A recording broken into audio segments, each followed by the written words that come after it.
Hello students, welcome in 11th class.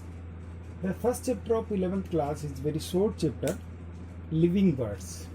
Living words, we all know what is the living words and non-living words. If we see in the nature, many things is living and many things is non-living. How can we say the particular organism is living and another organism is non-living? Some characteristic features of the living organism is there which is not present in the non-living organism. For example, the table, hills, water, these are the non-living things. But the animals, plants, these are living organisms. What is the reason? What is the characteristic features behind that the living organism?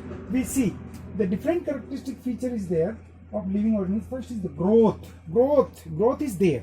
They will grow with respect to size. Initially they will be in small size, they will be increase in the size, their shape will be changed from initial to final stage or maturity stage. Their volume will be changed.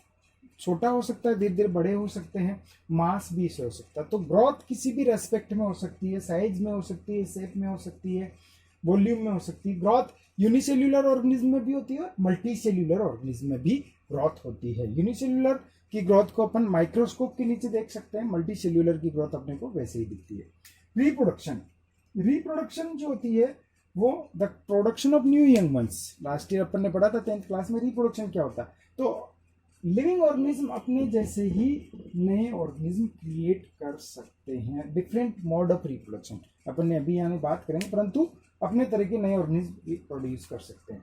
Next one is of metabolism. Metabolism is made from two words. One is of catabolism, another one is of anabolism. Catabolism, that is destructive reaction, destruction, or anabolism is construction. Destruction means from complex substance to simpler substance is formed, that is known as catabolism. From complex substance to simpler. Metabolism का अगर ये catabolism का अगर अपन example देखें, catabolism में जैसे C6H12O6 ये glucose है, और रेस्पिरेशन में इससे ऑक्सीजन की प्रेजेंस में इससे क्या बनता है, that is carbon dioxide and water. That is the destructive reactions और एनर्जी प्रोड्यूस होती है, तो इसको कैटाबॉलिक रिएक्शंस कहते हैं. दूसरा anabolic reaction, that is constructive reaction in which simpler compounds convert into complex, just like in photosynthesis carbon dioxide and water converted into glucose C6H12O6. So this is the photosynthesis is of anabolic reaction and respiration is of destructive reaction. The next one is of cellular organization. Each and every organism made up from different body hierarchy. Cellular organism we studied in 9th class. The smallest organism which is made up from single cells, where cellular organization is there. The cells combine together from tissue combine together from organ combine together from organ system. तो इस तरह का इनमें एक हिराचियल system होता है, उसको organisation कह सकते हैं. यूनिसेल्यूलर भी हो सकते हैं, मल्टी सेल्यूलर भी हो सकते हैं. Then consciousness means sense. हर और लिविंग ऑर्गेनिज्म में सेंस होता है. एनवायरनमेंट को वो रेस्पॉन्स देता है, भले ही वो प्लांट्स हैं या एनिमल्स हैं, वो कॉन्शियसनेस. और बॉडी ऑर्गेनाइजेशन यानी जैसे सेल्यूलर ऑर्गेनाइजेशन यानी that unit, every unit of organism is made up from cells. हर ऑर्गेनिज्म की यूनिट क्या होती है, सेल्स होती है. बॉडी ऑर्गेनाइजेशन में वो सब आ जाते हैं. सेल है, सेल के बाद टिश्यू है, टिश्यू के बाद ऑर्गन, ऑर्गन के बाद ऑर्गन सिस्टम है. So these are the different characteristics of living organism. On the basis of these characteristics we can say this is the living organism और this is non living organism. Now diversity in living organism. Diversity means various type of living organisms present on the earth. diverse type of living organisms present on the earth. Approximate 1.7 to 1.8 million organisms present on the earth. For example, that human beings is the one organism only one. Mango plant is one organism only. So like this, 1.7 to 1.8 millions organisms present on the earth, and we cannot study together all the organisms. For this, scientists frame different categories, different idea. So that categories or idea we studied in the branch of science which is known as systematics. Systematics means a branch of science in which we studied the different organism in a particular system, that is known as systematics. Systematics word derived from systema. This word is the first time used by the Linnaeus in his book, that is Systema Naturae. Systema Naturae में सबसे पहले Linnaeus ने इसको use किया था. ये एक Latin word है. लैटिन लैंग्वेज एक डेड लैंग्वेज जो कहीं नहीं चलती है, उस लैंग्वेज का नाम है, और सिस्टेमा नेचुरी में इसको यूज किया है. इस सिस्टमेटिक का मतलब होता है अरेंजमेंट ऑफ ऑर्गेनिज्म को अरेंज करना, ऑर्डर करना, एक पर्टिकुलर लॉज के अकॉर्डिंग, रूल्स के अकॉर्डिंग, रेगुलेशन के अकॉर्डिंग. सिस्टमेटिक में मेनली 3 चीजें आती है. These 3 things is first one is of identification. Identification means find out the correct name and correct position of any organism, that is known as identification. Without identification, without correct name or without correct position, we cannot explain any organism. The next one is of classification. Classification यानी ordering of or grouping of organism, particular organism को grouped करना, कहीं पे उसको arrange करना, किसी category में arrange करना, उसमें जो सिमिलरिटीज है या डिसिमिलरिटीज है, जो एक जैसे ऑर्गेनिज्म मिलते हैं उनको एक साथ ग्रुप किया जाता है. अलग तरह के ऑर्गेनिज्म मिलते हैं तो उनको अलग तरह पर ग्रुप किया जाता है. उसको क्या कहते हैं? क्लासिफिकेशन कहलाता है. और तीसरा क्या कहता है? नोमेनक्लेचर. नोमन का मतलब होता है name and clear means to call. इसका मतलब provide the definite name to an organism, that is known as nomenclature. किसी भी ऑर्गेनिज्म को एक पर्टिकुलर नाम देना ही नोमेनक्लेचर होता है. और ये तीनों ही पार्ट किसके? सिस्टमेटिक्स के. यानी आइडेंटिफाई करना, फिर उसको क्लासिफाई करना और उसको पर्टिकुलर नाम देना, ये तीनों सिस्टमेटिक के पार्ट होते हैं. अब नाम देना, नाम अलग अलग तरह के होते हैं. एक नाम होता है कॉमन नेम्स जिसको अपन वर्नाकुलर नेम्स कहते हैं. वर्नाकुलर नेम्स यानी जो कि लोकल लैंग्वेज में यूज्ड होते हैं. जैसे रोज इंग्लिश में कहते हैं अपन, गुलाब हिंदी में कहते हैं, या अलग अलग लैंग्वेज में उसको अलग अलग कह सकते हैं. इसी तरह से केट अपन इंग्लिश में कहते हैं, हिंदी में उसको बिल्ली कहते हैं. तो ये कॉमन नेम्स है, या इनको vernacular names which is used by the local people के थ्रू जो यूज होते हैं उनको कॉमन नेम कह सकते हैं, और वर्नाकुलर.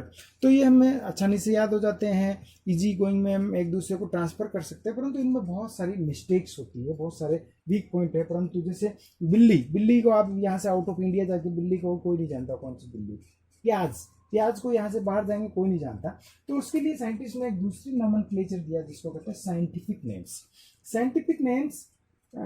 जो एक साइंटिफिक लैंग्वेज में होते हैं, जो नॉर्मली उसको कहते हैं लैटिन लैंग्वेज एक ऐसी लैंग्वेज है जो कि डेड हो चुकी है, कहीं नहीं चलती है. और अगर कोई नाम बार बार अपन यूटिलाइज करें रोज तो वो चेंज हो जाता है. परंतु ये लैंग्वेज जो है डेड लैंग्वेज, इसको बार बार कहीं पे यूटिलाइज नहीं होती है. केवल किसी ऑर्गेनिज्म को नाम दिया जाता है, या कहीं साइंस में ये यूटिलाइज होती है, इसलिए इसको डेड लैंग्वेज कहते हैं. और यहाँ पर चेंज नहीं होते हैं. तो नाम जो होता है वो उसके लिए एक सिस्टम है, उसको कहते हैं बाइनोमियल नोमेनक्लेचर. बाई मीन्स दो वर्ड का बनाता है. Each and every organism name made up from 2 words.